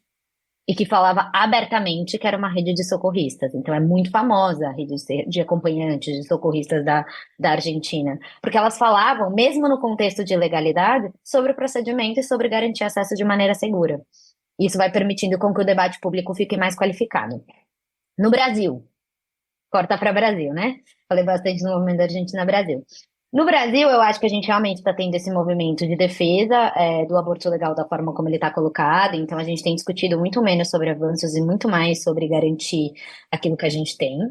Acho que, só para resgatar um pouco do ponto de vista de masculinidades e do papel dos homens, né? É interessante a gente entender que os ataques, né, em geral, ao acesso ao aborto, não as figuras mais vocais, tá? Porque se a gente for pensar no Congresso Nacional, a gente vai pensar também numa Cristo Nieto, né? A gente vai pensar em várias figuras ali, numa Carolina Detoni, a gente vai pensar na Júlia Zanata, então a gente vai pensar em várias figuras também que são bastante vocais em relação à garantia de retrocessos nessa pauta, né? Mas, quando eu digo sobre o papel dos homens, é pensar quais são os deputados homens que falam abertamente sobre aborto. Eu consigo citar um, que é o pastor Henrique Vieira, só. O PT não fala sobre esse assunto. Nenhum. Nem mesmo as mulheres. Nem as mulheres, eu ia dizer Então, isso. Nem as nem parlamentares. mesmo as mulheres, né? Se a gente for olhar, e é legal, saiu recentemente um estudo das Minas que diz que tem, enfim, 103 projetos de lei focando nos municípios sobre, enfim, aborto, 69 projetos que são anti-aborto, e desses 69 projetos, 76% foram propostos por homens. E projetos de lei de defesa do aborto, da forma como ele está, pelo menos, 68% foram propostos por mulheres. Então, a gente tem uma maioria feminina na defesa desse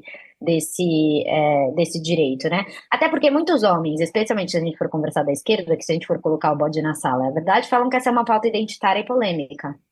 Que ela não precisa ser centralmente discutida dentro do campo da política. Quando, na verdade, eu acho que essa é uma pauta essencialmente democrática, porque a extrema-direita avança sob as bases do ataque do aborto. A gente perde na nossa democracia quando a gente deixa essas pautas que a gente julga como identitárias avançarem, né? Porque é assim que eles angariam os votos. É dessa maneira que eles formam as bases deles.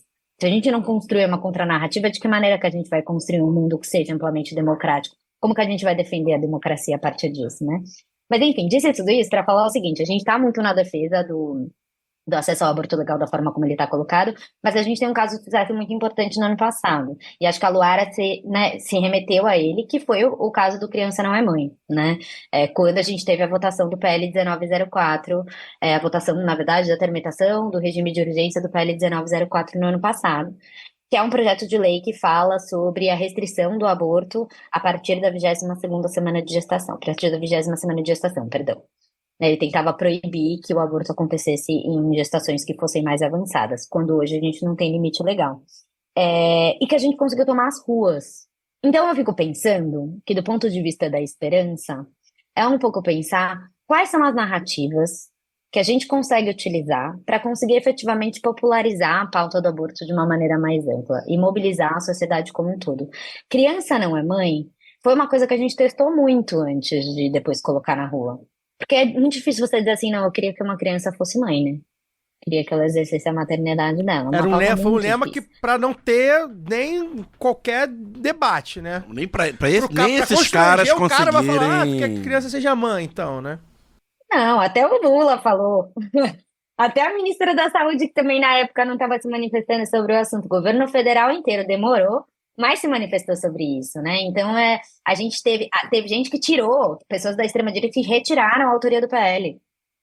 Né? Então, a gente conseguiu conformar uma narrativa que era inquestionável. Agora, a minha pergunta é, como fazer o salto narrativo, e aí fica para todo mundo imaginar e pensar, de defesa do aborto legal, para a gente efetivamente discutir descriminalização e legalização. Porque é limitante. O discurso Criança Não é Mãe, ele é limitante. Ele se restringe a uma vítima muito específica e ideal, né? Ele defende só os casos de violência sexual e a manutenção da lei como ela está. Como é que a gente avança na discussão na sociedade que entenda esse problema de uma maneira mais ampla como uma questão de saúde pública e de vida de mulheres e meninas e pessoas que gestam? Como que a gente atinge a população da mesma forma que a gente conseguiu atingir com Criança Não é Mãe? E aí eu não tenho a resposta. Eu acho que é algo que o movimento feminista está testando. Talvez vocês tenham ideias, e aí eu estou também aberta a ouvir. Mas acho que eu termino dessa forma, assim, há esperança. A gente tem conseguido construir um trabalho de resistência muito grande. A gente não teve nenhum retrocesso no ano passado e nem no governo Bolsonaro. A gente conseguiu barrar tudo. Agora é olhar aí como a gente sai desse lugar da retranca e vai para um lugar de avançar, né? Acho que é isso. Muito bom mesmo, Letícia. Realmente acho que a gente fez reflexões aqui muito importantes. Te agradecer aí pela presença, pela participação, por ter aceitado o convite. Mais um programa, né, que eu, como falei na abertura, né, pra gente, principalmente nós homens, ouvirmos, tentar entender um pouco como é. Eu acho que a Letícia foi bastante didática, Luara também, nas suas intervenções. Porque é isso, faz parte de um grupo, a gente que é de esquerda, né, a gente faz parte do mesmo grupo, os ataques, né, orquestrados, pelo menos, né, não os individuais. Os individuais, como a Laura falou, né, o machista de esquerda e o machista de direita são iguais. Mas os ataques orquestrados fazem parte de um grupo político que a gente é inimigo, né? A gente é adversário. Então a gente precisa ouvir o que as mulheres feministas têm para dizer, principalmente. Letícia, muito obrigado. Acho que abrilhantou o nosso programa. A gente fecha com chave de ouro aí o nosso mês de março, bastante feminista. Deixa seu recado final, deixa as redes sociais do coletivo, enfim, deixa seu tchau aí e valeu. Tá bom, muito obrigada. Desculpa que a última fala foi longa, mas Foi ótimo. Fizeram muitas coisas. É muito difícil falar sobre o cenário do aborto Sua última fala foi maravilhosa, pô. no Brasil.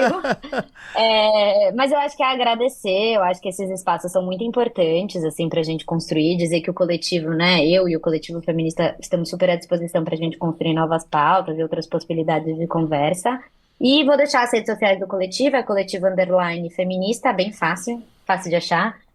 Sigam, enfim, a gente faz alguns debates, vários debates, na verdade, sobre aborto, justiça reprodutiva, masculinidade, de uma maneira mais ampla ali na página. Acho que é isso, muito obrigada. Bem, relembrando você que está aqui no YouTube, não deixa de deixar o like, pra gente é muito importante, faz um comentário, se tiver alguma pergunta pra Letícia, pro pessoal do coletivo, deixa aí nos comentários, a gente manda pra eles e pra elas, né, pra elas responderem a gente também nos comentários do YouTube, pra gente é legal, deixa seu feedback, o que achou do programa, adiciona, o que achou da série, né, pra gente é legal, principalmente você que é pai, que é mãe de um adolescente, né, como é que você recebeu essa série. Bota alerta de spoiler antes, né, porque eu tenho muita coisa pra falar da série, mas eu não posso dar spoiler.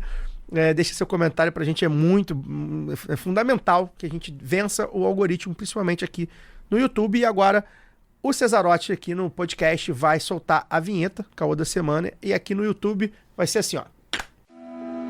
Caô. Lê, lê, lê, lê, lê, lê, Jair Messias Bolsonaro, enfim, vai começar a responder pelos seus crimes. Faltam vários, hein? Mas a gente vai dizer alguns aqui. A primeira turma do Supremo Tribunal Federal decidiu, por unanimidade, nesta quarta-feira, tornar réus o ex-presidente e outros 7 acusados de envolvimento na tal da trama golpista de 2022. É o chamado núcleo crucial da conspiração que, além do Bolsonaro, tem o ex-diretor-geral da ABIN e deputado federal Alexandre Ramagem, do PL do Rio de Janeiro, o almirante e ex-comandante da Marinha Almir Garnier Santos, o ex-ministro da Justiça Anderson Torres, o general da reserva e ex-chefe do Gabinete de Segurança Institucional Augusto Heleno, o tenente-coronel e ex-ajudante de ordens de Bolsonaro Mauro Cid, o Capachão, o general e ex-ministro da Defesa Paulo Sérgio Nogueira e o general da reserva e ex-ministro da Casa Civil, que já está em cana, Walter Braga Neto. Ex-interventor militar do Rio de Janeiro. Exatamente. Na época do assassinato de Marielle Franco. Nunca esquecemos isso. O STF ainda vai analisar e tem outros 27 filhos da mãe denunciados no caso. No processo, Bolsonaro vai responder por 5 crimes.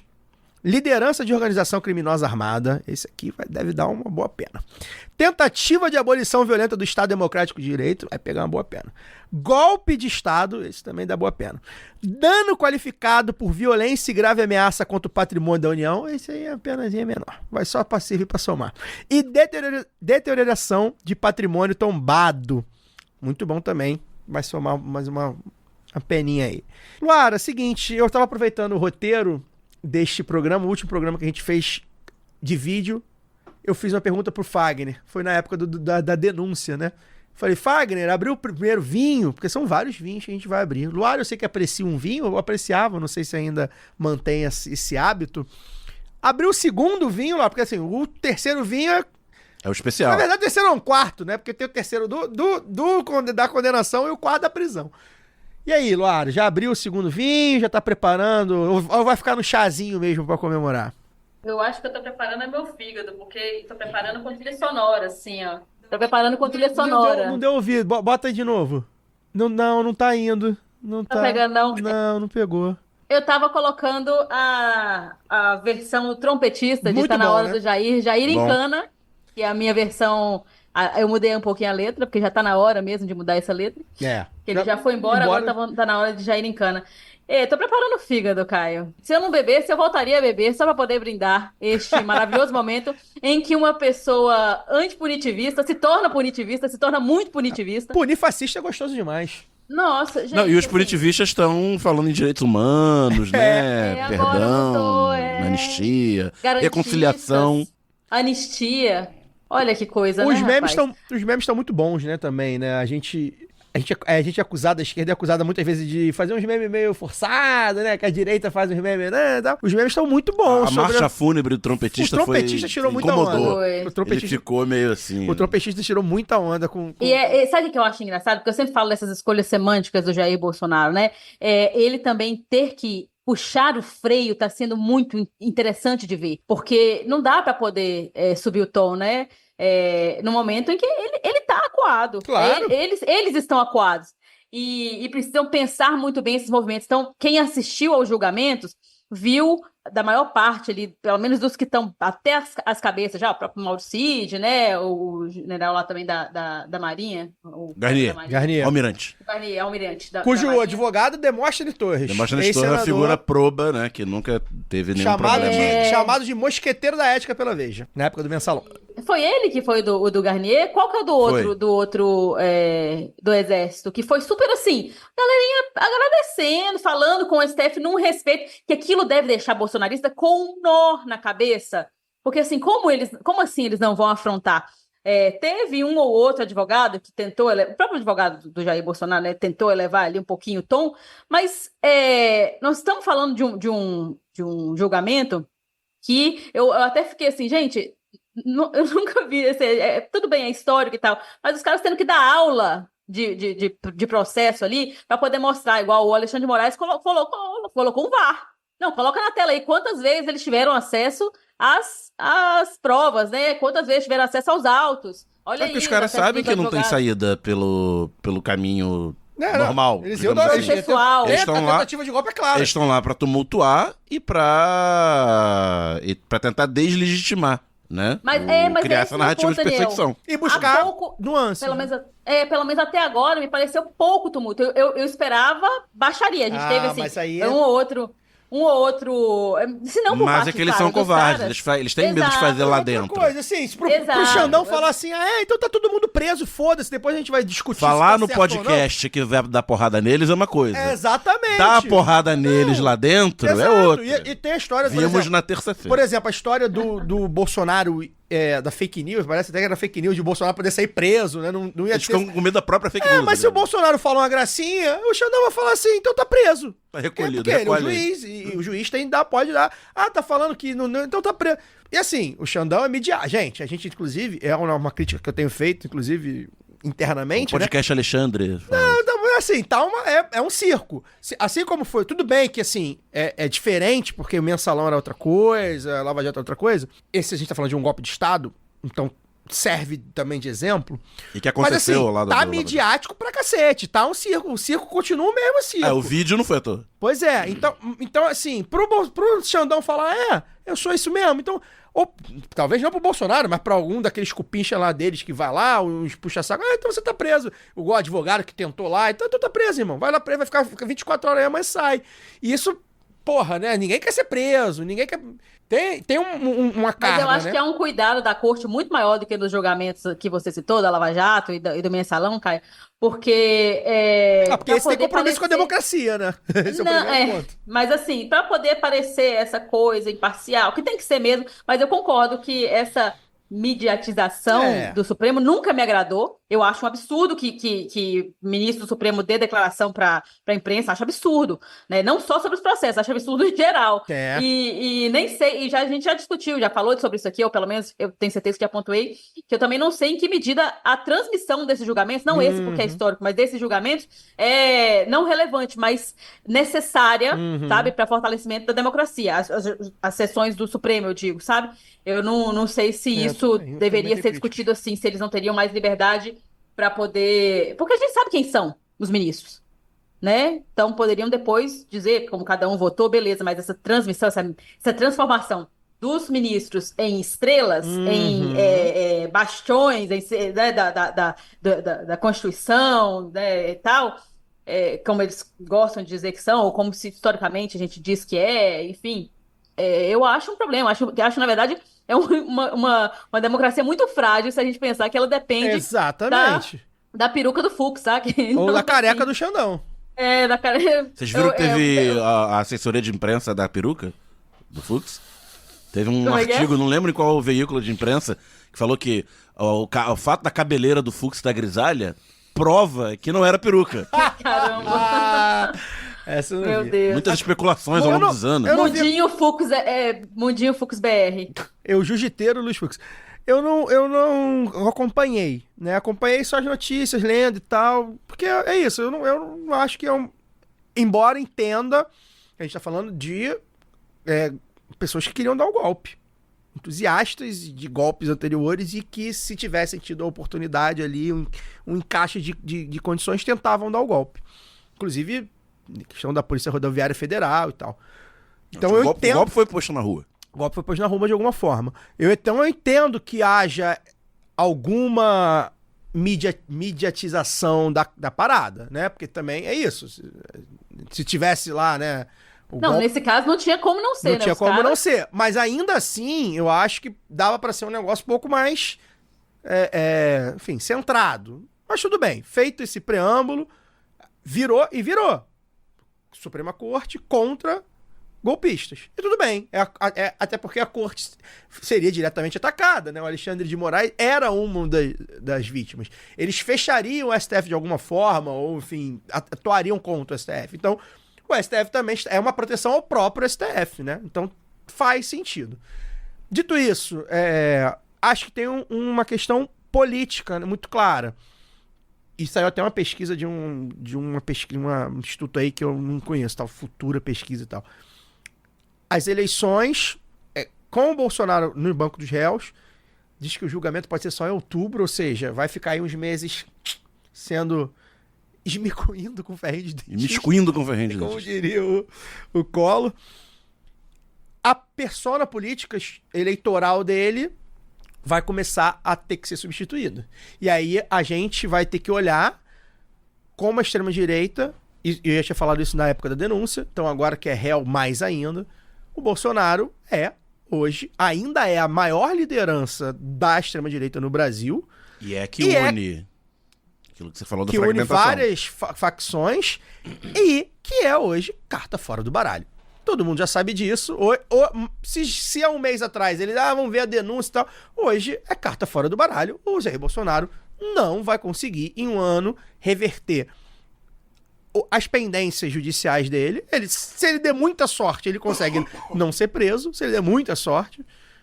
ele não vai conseguir reverter a inegibilidade, ele não vai conseguir se colocar. A última cartada deles foi o carnaval fora de época fascista aqui na praia de Copacabana, tentando juntar uma multidão pra criar um sentimento político na sociedade que anistia. De que o povo quer, o povo está atrás dele, deu 18 mil pessoas. Não tá. Então, assim, então eu acho que politicamente a direita, né, a extrema-direita, e direita também, porque acaba sendo a mesma coisa. Os democratas de direita já estão no governo, né? O Geraldo Alckmin, né? Fernando Haddad. Brincadeira, Haddad. A gente vai ter que ver. Vai ser Tarcísio? Vai ser Michele Bolsonaro? Vai ser Eduardo? Eles vão ter que começar a se movimentar para tentar capturar o capital político do Bolsonaro, que ainda é muito grande. O Bolsonaro, se fosse candidato, meu amigo, ia ser 40, 51 a 49 de novo. Não tem a dúvida pra que lado, eu não sei, mas ia ser. Então, isso acho que é uma vantagem pro PT, né? Pro Lula, que se for o candidato, deve ser, acredito que seja, se tudo correr bem até lá, para saber qual a estratégia. Bem, quem a gente vai ter que atacar, né? Porque assim, tá saindo aqui, né, nessa tal da Futura, Ratinho ganha do Lula no segundo turno, Michele Bolsonaro ganha do Lula no segundo turno, todo mundo de direita tá ganhando do Lula no segundo turno. Tá ganhando do Lula no segundo turno porque não tem campanha. Não só porque não só falta um ano, mas porque não tem. Vai ser a Michele? Então peraí, vamos puxar a ficha da Michele aqui, então a gente vai começar a distribuir uns conteúdos sobre a Michele. Vai ser o Tarcísio? Tarcísio, então vamos começar a puxar suas fichas aí de outras coisas. E isso acho que é a consequência política eleitoral talvez seja a maior. Agora, muito satisfatório, né? A gente vê o sofrimento do Bolsonaro. Sempre que o Bolsonaro puder estar sofrendo, chorando, constrangido, rindo de nervoso, se mijando, se cagando... Sempre... Vim aqui desejar tudo de ruim. Isso é pessoal. A gente tá falando de um cara que despertou na gente, despertou nos asseclas dele, né? Na farândula de lunáticos nele, o pior deles, né? Fascistizou.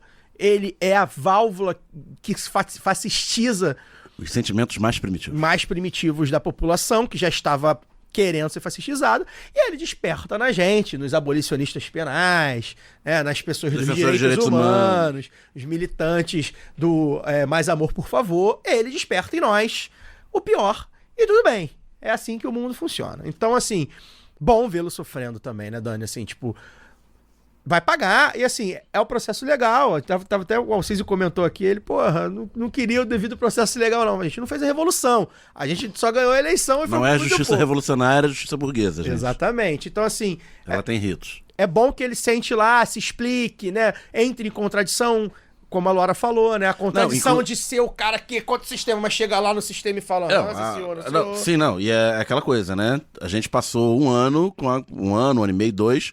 Não... Isso aí que aconteceu em 8 de janeiro, esse quebra-quebra, eram infiltrados de esquerda, né? População de bem não fez nada. Aí virou, não, a senhorinha de Tubarão é uma vovó que tá presa, que quebrou vidraças, mas tá presa, não sei o que lá, não. Então, ou era infiltrado de esquerda, ou era anistia pra quem tacou pau lá. E também agora, por estratégia, né, dos advogados, a estratégia individual, ninguém tá negando a tentativa de golpe. Né? Nenhum dos 8 réus estão negando que houve tentativa de golpe. Eles estão falando, não fui eu. Né? O Bolsonaro fala, não assinei nada. Eu não assinei nada, eu só discuti alternativas para a ação. Que alternativas, cidadão, se você perdeu a eleição? Qual era a sua alternativa, né, para se manter no poder? Reclamar muito no Twitter que não era. Xingar muito no Twitter que não era. E cada um tá lá, né? Não sei se teve ou se não teve, mas eu não tive nada a ver com isso. Pois é, e o presidente da Câmara hoje disse que o papo de anistia que agora não vai ter isso. Isso. Depois do flop. Depois do flop, e assim, vai precisar esperar, porque assim, tá bom, beleza, vamos negociar a anistia de quem tá preso, mas agora são os peixes grandes, né? Então, assim, então tá bom, vamos soltar a tia do batom lá, a coroa do batom lá, que, sei lá, do batom, a golpista, que é golpista, o batom, pichação, o batom é só um detalhe. Vamos soltar ela? Vamos dar anistia? Vamos, mas agora vão ser julgados os cabeça, os milico. E aí, vai ter que fazer outra anistia daqui a um ano. Vários oficiais generais, né? Braga Neto, Augusto Heleno, Garnier, tem alguns. Paulo Sérgio, acho que são 4 oficiais generais. Mais o oficial superior, que é o Cid, que não chega a ser general. Pois é, não, e polícia, e político. Tava demorando pegar os peixes grandes. Realmente, esses peixes pequenos geram um negócio, 15 anos pra coroa lá, assim. Enfim, gera essa. Pra mim, poderia ser. Eu não sou abolicionista, com todo respeito a quem é, tem amigos que são, mas eu não sou. Mas assim, com fascista não, pelo menos. Mas assim, Você é abolicionista só com gente. Pois é. Eu sou de direitos humanos para humanos de direito. Agora vem os peixes grandes, cara. Então, assim, quer debater anistia agora pros peixes pequenos? Pros empresários lá do cu de Santa Catarina, pra tiazinha lá do cu do Rio Grande do Sul? Pra caminhoneiro, cabeleireiro. Então, acho que o papo de anistia vai baixar, vamos esperar. Porque, assim, alguém vai ser...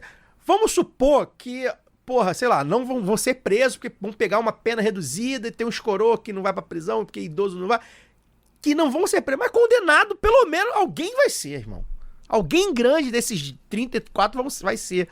Vai ter uma conspiração, vai ter alguma coisa. E aí, então, aí talvez, quando tiver a condenação, talvez eles queiram debater a tal da anistia. Nesse momento, a anistia está enterrada, irmão, porque agora eles vão ter que segurar os peixes grandes, né?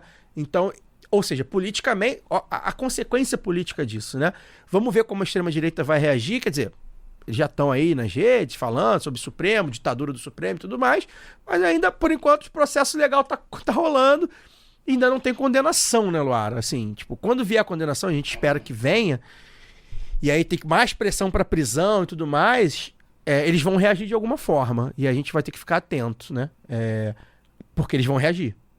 O Daniel estava falando, trouxe, né, fez alusões ao jogo do Brasil e Argentina nessa semana aí, e eu estava pensando, até lendo um ensaio do Zé Miguel Wisnik, em que ele cita um outro livro sobre futebol, fala que alguns países contam suas histórias aí, pegar os impérios, né, em guerras, e o Brasil, até bem pouco tempo, contava em Copas do Mundo. Agora a gente conta em processos que passam pelo STF, né? Eu acho que pode colocar assim. Então tá todo mundo meio formado aí em direito penal, direito processual civil, trabalhista. Quem é quem na primeira turma, segunda turma, plenária. A gente sabe a escalação do STF. Eu não sei a escalação da seleção brasileira mais, mas eu sei a escalação da primeira turma do STF. Por acaso 11, Então, né? E aí, curioso, né? Porque assim, se vier um jogador do Wolverhampton da vida aqui no shopping, não tira foto, mas os ministros do Supremo Tribunal, todo mundo sabe de rosto, conhece a peruca, o careca, enfim, realmente tá na moda.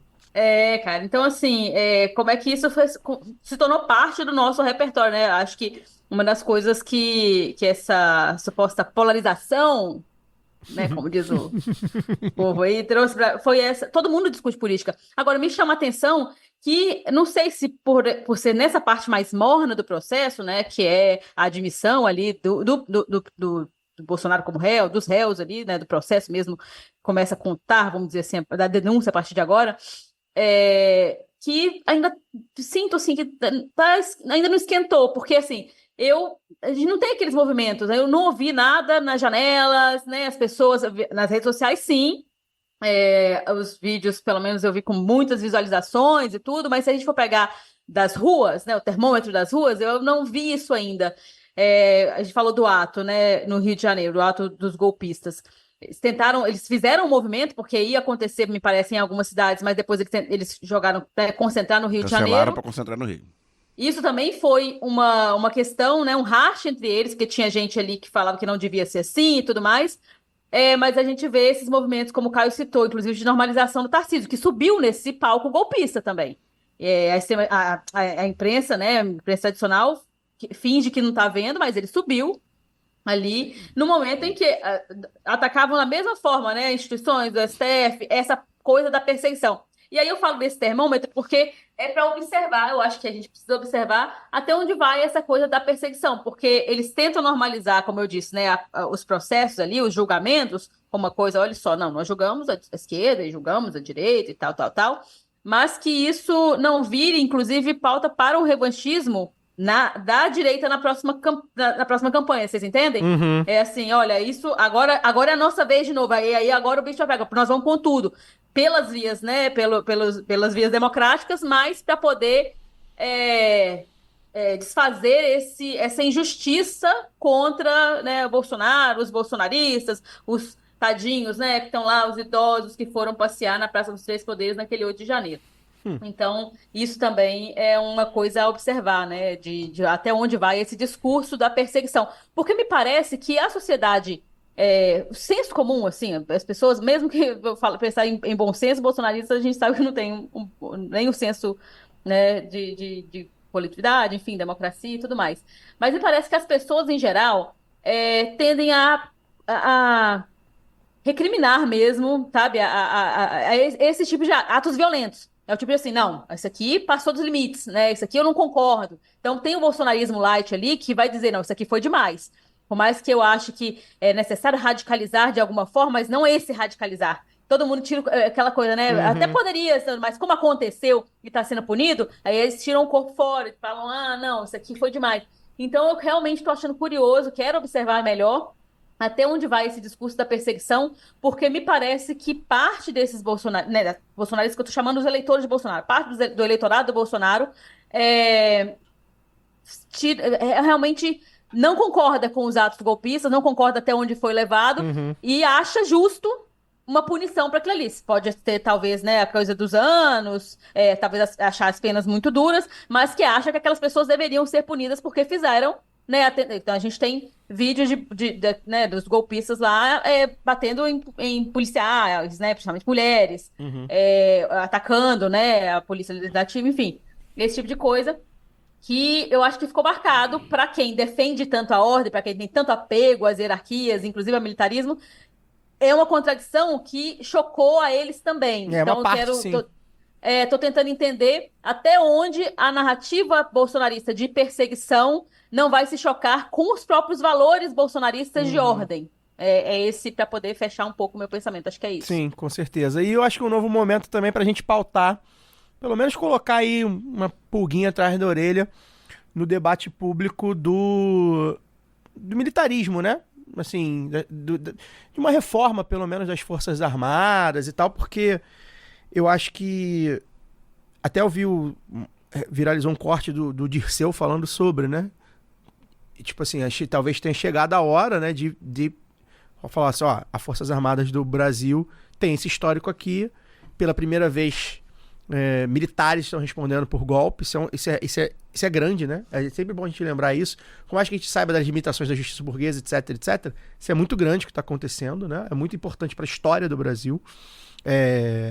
Não é só isso que vai mudar, como eu falei aqui, o direito, a justiça, as leis têm suas limitações, mas isso é muito grande e talvez seja um momento para, pelo menos, se não vai pautar um projeto de lei, de emenda constitucional, que faça uma reforma, pelo menos começar a soltar, ó, tem muito, né? Vocês, são poucos, mas, pô, tem general, tem comandante, tem almirante, então, assim, talvez seja um bom momento também pra gente pautar gente da esquerda, lideranças da esquerda, institucionais, políticos, enfim, militantes, pautar um pouco isso, né? De, tipo assim, ó, isso tem tudo do dedo dos militares, né? Todos esses golpes não é a primeira vez e eles estão respondendo, então talvez seja uma hora da gente rever porque os nossos generais de 4 estrelas, porque os nossos comandantes estão envolvidos até o talo numa tentativa de golpe. Talvez seja um bom momento para isso. Gente, a gente está encerrando, pedir novamente, deixar o pedido para vocês sentarem o dedo aí no like, pra gente é muito importante, gente, sério mesmo. Tá assistindo pela televisão? Vai lá no celular, não esquece de dar o like. Pô, tem acesso ao YouTube, mas prefere ouvir, vê aqui no YouTube, deixa o like. Tá ouvindo no podcast? Vai lá no YouTube rapidinho, dá o like. Pra gente é importante, porque é assim que realmente ganha o engajamento. Compartilhar, enfim, deixar comentários, deixa seu feedback. Pra gente é importante. O YouTube do Lado B tá engatinhando ainda, a gente melhorou bastante ano passado, a gente tem bons números ano passado, que foi quando a gente conseguiu investir tempo e dinheiro para fazer essa gravação e colocar no YouTube, que bom, mas ainda está engateando. Esse ano a gente está fazendo até menos gravações de vídeo do que a gente gostaria, por questões financeiras, então pra gente é muito importante que você que está no YouTube fortaleça, deixa seu comentário, enfim, seus palpites, o que vem por aí, pra gente é fundamental. Luara, obrigado novamente, sempre um prazer tê-la conosco. Até semana que vem. Valeu, Caio, valeu, Daniel, valeu todo mundo que ficou com a gente até agora e agradecer mais uma vez, não tá, né, aqui ainda, mas agradecer a participação da Letícia, que foi excelente, a primeira parte também do programa de hoje. Essa segunda, que foi a gente já em comemoração já, né? Acho que todo mundo sentiu um pouco essa semana. Se a gente teve alguma coisa para comemorar, não foi futebol, com certeza foi isso aí. A admissão aí da denúncia contra Bolsonaro e a turma dele.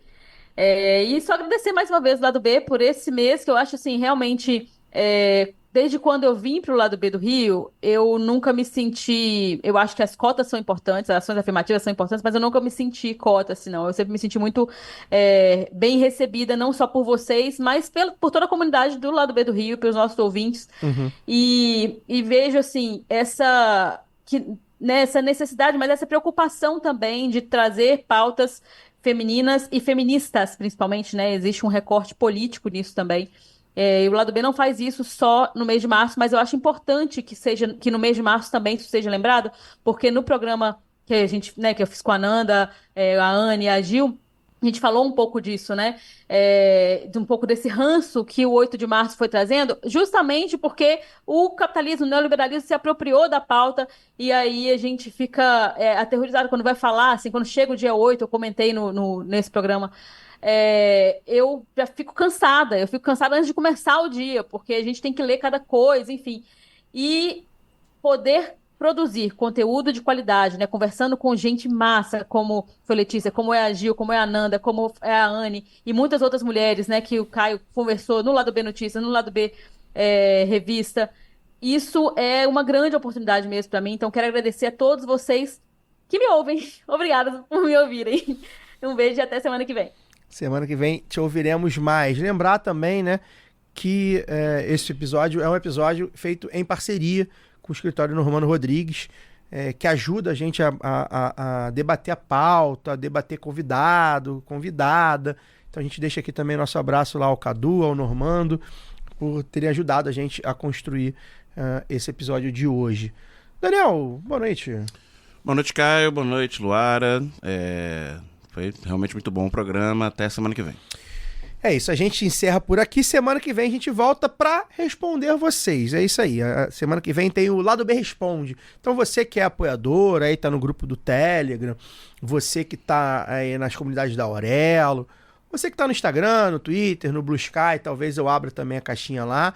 Se você tem uma pergunta, quer pautar a gente, que assunto que você quer trazer, já fica ligado aí, porque daqui a alguns dias eu vou abrir a caixinha nas redes sociais e no Telegram para vocês pautarem a gente vai selecionar algumas e responder. Então semana que vem lá do B Responde. Forte Amplexo, até lá. Esse podcast foi editado por Fernando Cesarotti.